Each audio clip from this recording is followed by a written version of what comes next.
నొప్పి తట్టుకోలేకపోతున్నాను. డాక్టర్ గారు నా వల్ల అవ్వట్లేదు. ఏం కాదు చిట్టి, you will be all right. చిట్టి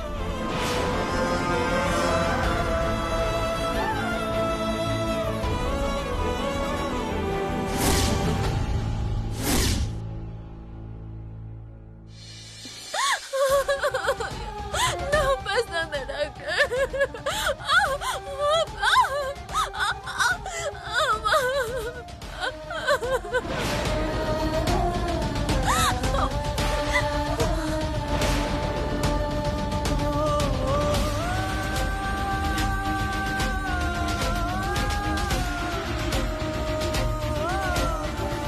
అసలు సిట్టి ఎలా పడిపోయింది?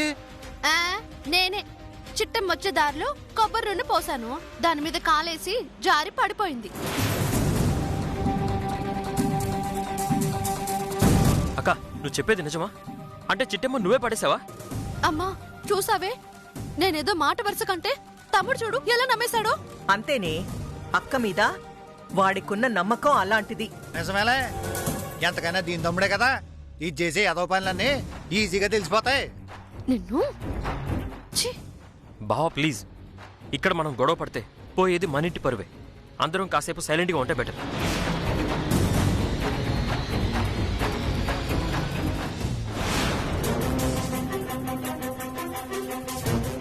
అక్క, ఇప్పుడు సిట్టమ్మ చేతికి బాగా దెబ్బ తగిలింది కదా, చెయ్యి తీసేస్తారా ఏటి?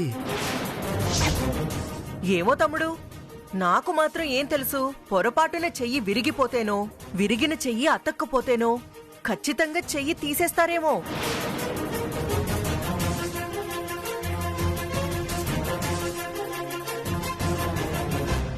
పాపం, ఇప్పుడు చుట్టమ్మ చేయి తీసేస్తే వాళ్ళ ఫ్యామిలీ మొత్తం హ్యాండిక్యాప్డ్ ఫ్యామిలీ అయిపోతుందేమో.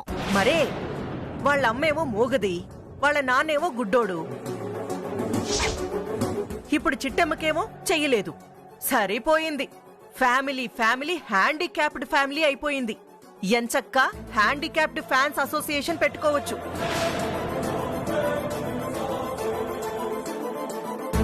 అమ్మా, చిట్టమ్మ ఉన్న పరిస్థితి ఏంటి? మీరు మాట్లాడే మాటలేంటి? కాసేపైనా మౌనంగా ఉండలేరా? అయ్యో రామా, ఇప్పుడు నేనేమన్నాను రవిచంద్ర? పొరపాటున చెయ్యి తీసేస్తే ఫ్యామిలీ మొత్తం వికలాంగుల ఫ్యామిలీ అవుతుంది అన్నా. అది కూడా తప్పేనా? తప్పేం కాదత్తా. పొరపాటును గాని నా చెల్లికి చేయి తీసారనుకో, వెంటనే నేను నీ కూతురు కాలు తీసేస్తాను. నా సిట్టొచ్చి నీ కళ్ళు తీసేస్తే ఆ తర్వాత మీరు కూడా మా అలాగే వికలాంగుల ఫ్యామిలీ అయిపోతారు. అప్పుడు రెండు ఫ్యామిలీలు బ్యాలెన్సింగ్ అయిపోతాయి.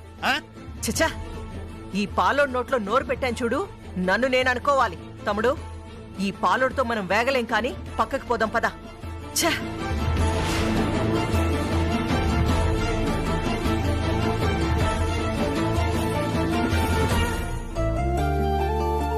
పేషెంట్ రూమ్ షిఫ్ట్ చేసి స్ప్రోలోకి వచ్చాక డిశ్చార్జ్ చేసి.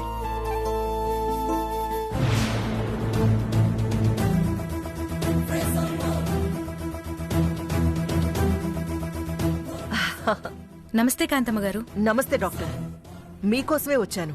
చెప్పండి కాంతమ్మ గారు. నాకొక చిన్న సాయం కావాలి. ఏంటో చెప్పండి.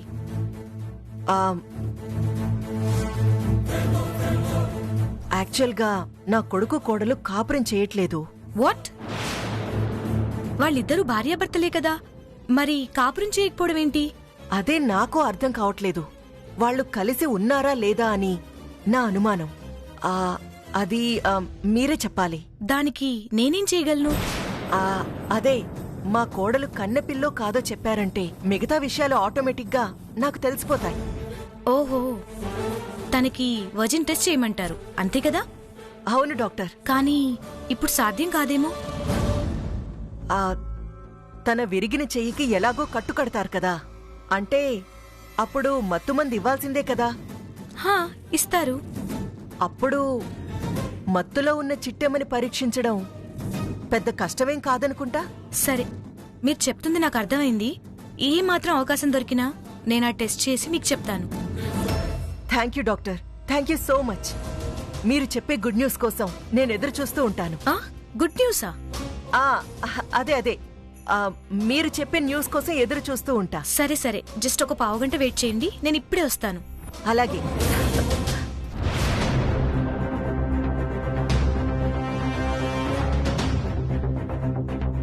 అక్క, ఈ డాక్టర్ గారు పరీక్ష చేతదంటావా?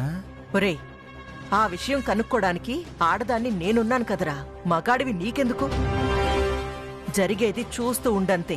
అలాగే అక్క, తప్పైపోయింది, నన్ను క్షమించే. నర్స్, డాక్టర్, చిట్టమ్మంటే ఈ అమ్మాయి కదా? అవును డాక్టర్. ఒక 5 minutes నువ్వు బయట ఉండు. ఎందుకు డాక్టర్? It's my order. వెళ్ళమని చెప్పానా? Okay doctor. ఇదిగో, నిన్ను నేను బయటికి పంపించిన విషయం ఎవరికి చెప్పకూడదు. అలాగే డాక్టర్. సరే.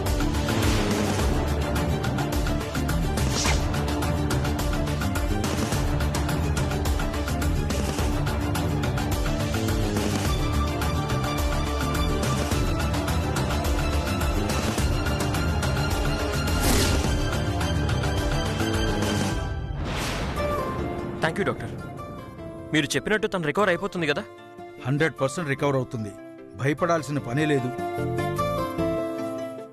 అంటే మా చెల్లికి ఏమి ఎరగలేదు కదా డాక్టర్ గారు? చెప్పాను కదండి, కింద పడటం వల్ల చెయ్యి కాస్త బెణికింది. కొన్ని రోజుల పాటు చెయ్యి కదపలేదు, కదపకూడదు. అంతకు మించి ఏ ప్రాబ్లమూ లేదు. చాలా థ్యాంక్స్ డాక్టర్. తనకేమైందో ఏంటో అని కంగారు పడిపోయాం. Thank you so much. It's all right, no problem. మేము ఇప్పుడు తను చూడొచ్చా? 10 నిమిషాల తర్వాత వెళ్ళి చూడండి.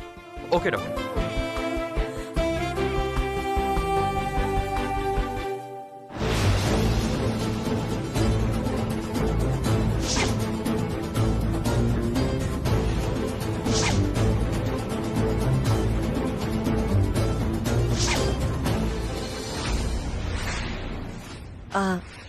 టెస్ట్ అయిపోయిందా డాక్టర్? అయిపోయింది.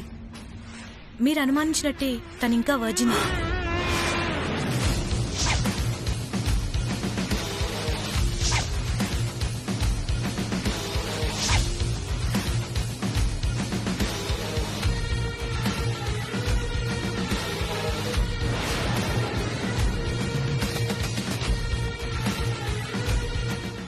అంటే చిట్టెమ్మ ఇప్పటికీ కన్నెపిల్లే కదా డాక్టర్? ఎస్, వాళ్ళిద్దరి మధ్య ఎలాంటి శారీరక సంబంధం లేదు.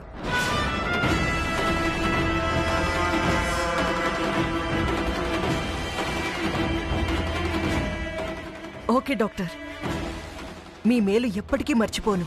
తమ్ముడు, డాక్టర్ గారు అకౌంట్ నెంబర్ తీసుకుని ఓ 25,000 సెండ్ చేయరా. అలాగే అక్క. థ్యాంక్ యూ కాంతమ్మ గారు. నేనే మీకు థ్యాంక్స్ చెప్పాలి. అది మళ్ళీ మళ్ళీ అడుగుతున్నానని తప్పుగా అనుకోకండి. చిట్టెమ్మ ఖచ్చితంగా కన్నెపిల్లే కదూ? 100% she's virgin, no doubt about it. Thank you doctor.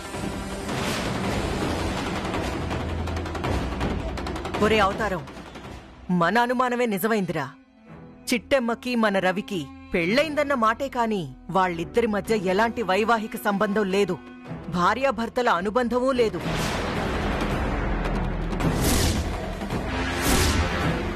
అయితే ఇప్పుడు ఏం చేస్తావక్క? వాళ్ళిద్దరి మధ్య భార్యాభర్తల సంబంధం ఉందేమో. ఎక్కడ ఆ స్వీట్లమ్ముకునే దానికి మా ఇంటి వారసులు పుడతారో, ఎక్కడ వాళ్ళందర్నీ నెత్తినెక్కించుకొని పెంచాలో అని భయపడి చచ్చాన్రా. ఇప్పుడు వాళ్ళిద్దరి మధ్య ఎలాంటి సంబంధం లేదని తేలిపోయింది కాబట్టి సాధ్యమైనంత త్వరగా ఆ చిట్టెమ్మ పీడ విరగడ చేసుకోవాలి. నా కొడుక్కి మరో అమ్మాయితో పెళ్లి చెయ్యాలి. అంటే ఆ మంత్రి గారింటికి ఇయ్యపురాలు కావాలన్న నీ కోరికని ఖచ్చితంగా నెరవేర్చుకుంటానంటావు, అంతేనా? అవునరా, ఆ దేవుడున్నాడ్రా తమ్ముడు. అందుకే మినిస్టర్ గారింటికి అల్లుణ్ణి చెయ్యాలన్న నా కోరికని మిస్ అవ్వకుండా చేశాడు. పెళ్ళైనా కూడా ఆ చిట్టమ్మని నా కొడుకు దూరంగా ఉంచాడు. ఇంక చూడు మీ అక్క ఎలా చెలరేగిపోతుందో. అమ్మా అమ్మా, వస్తున్నా రవి, పదరా. ఏంటన్నా? చిట్టమ్మకి ట్రీట్మెంట్ పూర్తయిందంటమ్మా. 1 వారం రెస్ట్ తీసుకుంటే చాలంట. మళ్ళీ తను మామూలుగా పని చేసేసుకోగలదు. అవునా నాన్న? అంటే అయిపోలేదా? అది నూరట్ట ఆడమట్ట. శుభం పలకర ఎంకన కొడక అంటే అశుభం పలుకుతా అప్పన కొడక అనంట. నీలాంటోడు నా చెల్లికి ఏది కాలేదంట. 1 వారంలో తిరిగి మామూలు మనిషి అయిపోతాంట. పోన్లేండి అల్లుడు గారు, తనకే ప్రమాదం జరగలేదంటే మనకంతకన్నా ఏం కావాలి?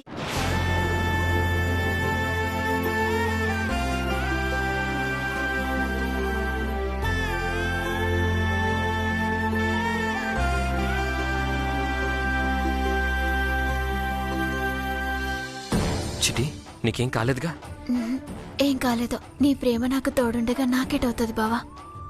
ఏదో కాలు జారి పడ్డాను, చిన్న దెబ్బ తగిలిందంతే. అమ్మయ్య, నిన్ను చూశాక నా మనసు కుదుటపడింది. నాకు తెలుసు బావా, నాకేటైనా అయితే నువ్వు చిన్న పిల్లలాగా భయపడిపోతావు.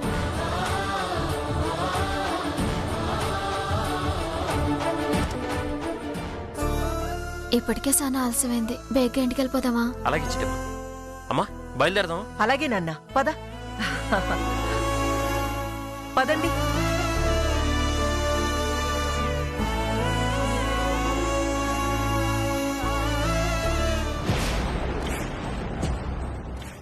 ఒరే తమ్ముడు, ఇద్దరు ప్రేమగా ఉన్నట్టు, ఎంతో అన్యోన్యంగా ఉన్నట్టు ఏం నాటకవాడుతున్నారా? అవునక్క.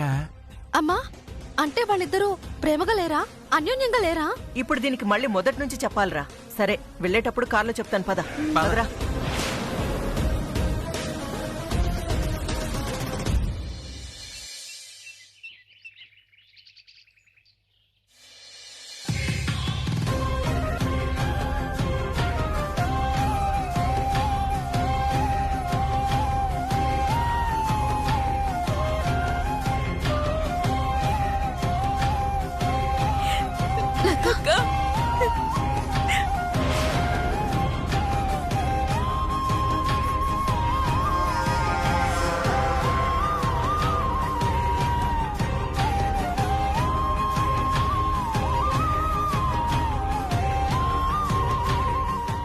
ఇప్పుడు ఎలా ఉందక్క? నువ్వేం కంగారు పడమాకమ్మా. చేయి చిన్నగా బెనికిందంట. ఈ కట్టు కట్టుకుంటే 10 రోజుల్లో తగ్గిపోతుందన్నారు. పాపిష్టదాన్ని, అంతా నా వల్లే జరిగింది. నేనే గనక నిన్ను నీళ్ళు అడుగుండకపోతే నువ్వు వెళ్ళుండేదానివి కాదు, జారి పడుండేదానివి కాదు. పాపం, నీకేమో చిట్టెమ్మని చూస్తే బాధేస్తుంది, నాకేమో నిన్ను చూస్తే బాధేస్తుంది. మా సెలిన్ సొత్తే మీకు బాధేయటం ఎందుకో? మరంతేగా చిట్టెమ్మ, ఇవాళంటే నీకు దెబ్బ తగిలిందని నీ దగ్గరకొచ్చి పరామర్శించింది, కన్నీళ్లు పెట్టుకుంది. కానీ ఇంకా సేపట్లో తను దుబాయ్కి వెళ్ళిపోతుంది.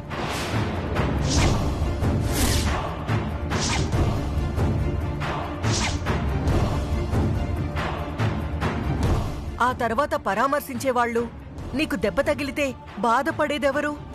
అందుకే ఇక మీదట నిన్ను కలవలేదు, నీతో మాట్లాడలేదేమోనని లతని చూస్తే బాధేస్తుంది. ఏడు తను అనేదే? లత ఇప్పుడు దుబాయ్కి వెళ్ళిపోతుందా? అవును చిట్టమ్మా, ఇంకో గంటలో కారు వస్తుంది. అది ఎక్కేసి ముందు ముంబై వెళ్ళిపోతాం, అక్కడి నుంచి దుబాయ్ వెళ్ళిపోతాం. అవునమ్మా, లత కదల్లేదేమో, ఇంకో వారం రోజులు ఇక్కడే ఉండాలేమో అనుకున్నావు. దేవుని దయ వల్ల నువ్వు కింద పడ్డావు, నీ చెయ్యి విరిగింది. దాంతో లత కాళ్ళొచ్చాయి. ఏం మాట్లాడుతున్నారండి? కొంచెమైనా బుర్రందా మీకు? దేవుడి దయ వల్ల చిట్టెమ్మ పడిపోవడం ఏంటి? మాట వరుస కదిలేరా తమ్ముడు?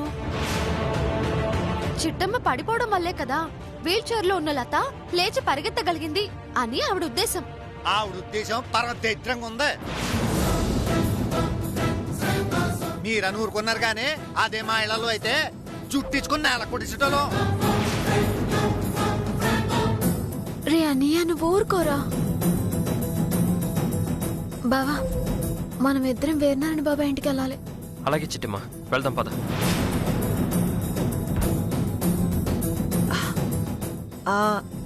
ఇప్పుడు వీరనారాయణ ఇంటికి ఎందుకు నాన్నా? అంటే వాళ్ళ ఇంట్లో హోమం చేస్తున్నారమ్మా. ఆ హోమానికి మా ఇద్దరిని రమ్మని చెప్పారు. ఏడ్చినట్టుంది. ఇప్పుడు ఈవిడ గారెళ్ళి విరిగిన చేత హోమం ఏం చేస్తుంది? అదేటి కాంతమ్మత్త, నాకు దెబ్బ తగిలింది ఎడమ చేయి కదా, కుడి చేయి బానే ఉంది కదా, ఈ చేతనే హోమం చేస్తాను. సర్లేమ్మా, నువ్వు వెళ్ళి హోమం చేసుకో. ఈ లోపు మేము లతని దుబాయ్కి పంపించేస్తాం.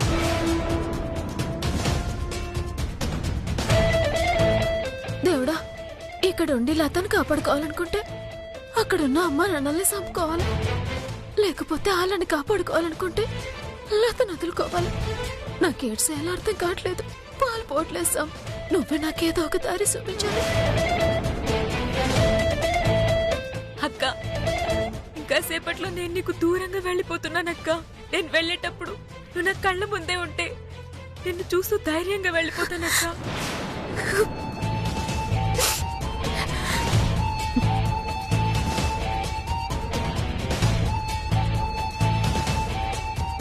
లత, నీకెలా చెప్పాలో అర్థం కావట్లేదు. బావా, ఓసారి అలా వస్తావా? దేనికి చిట్టమ్మా?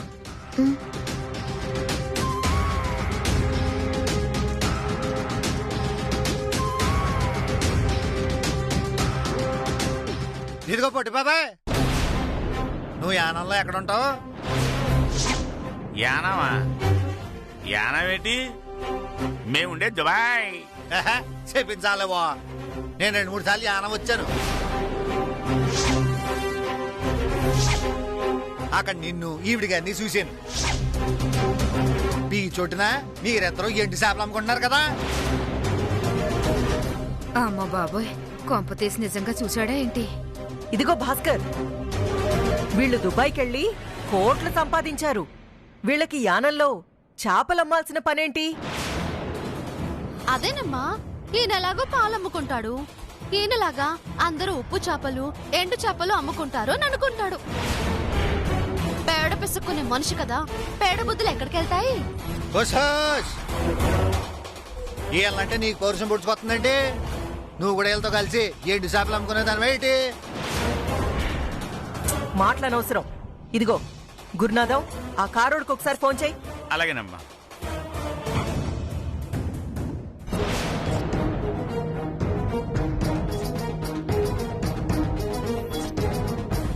హలో, ఎంతసేపు వచ్చేసావా?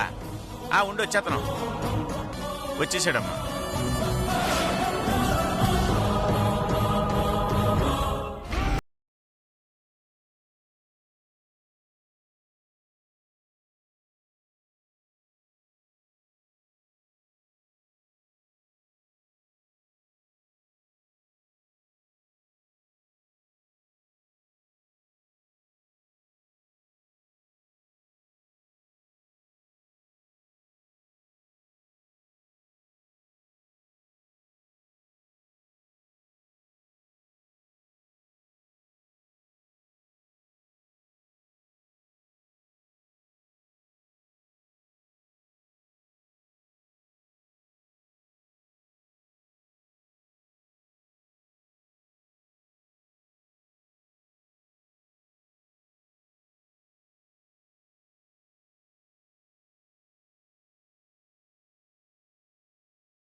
సరే రానియా, సరిగ్గా ఒక అరగంట కల్లా బావి ఇక్కడికి వచ్చేస్తాడు. ఈ లోపు మాత్రం ఎలాగోలా నువ్వే అవ్వాలి. నీకు చూసుకుంటాను చెప్తాను కదా, మీ ధైర్యం వెళ్ళండి. బావా పద. అలాగే.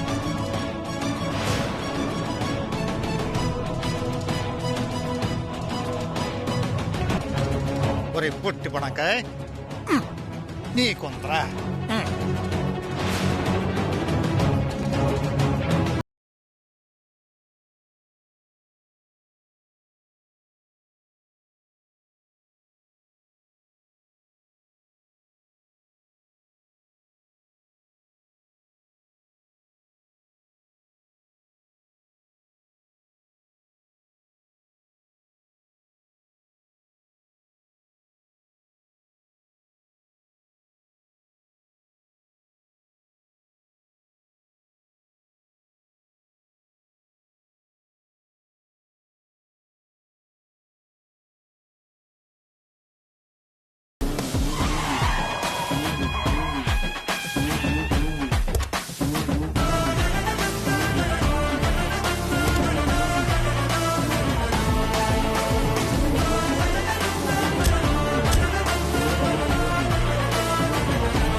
అదృష్టం కొద్దీ ఇంటి బయట ఎవరూ లేరు. ఎల్లమ్మ నాన్న నడిపించేద్దామా? ఖచ్చితంగా విడిపించేద్దాం చిట్టమ్మా. అందుకేగా బాక్సా కూడా తెచ్చాను. దీంతో కొత్తే తాళం విరిగిపోద్దా? ఖచ్చితంగా తెగిపోద్ది, ఎలాంటి అనుమానం లేదు. వెళ్దాం పద.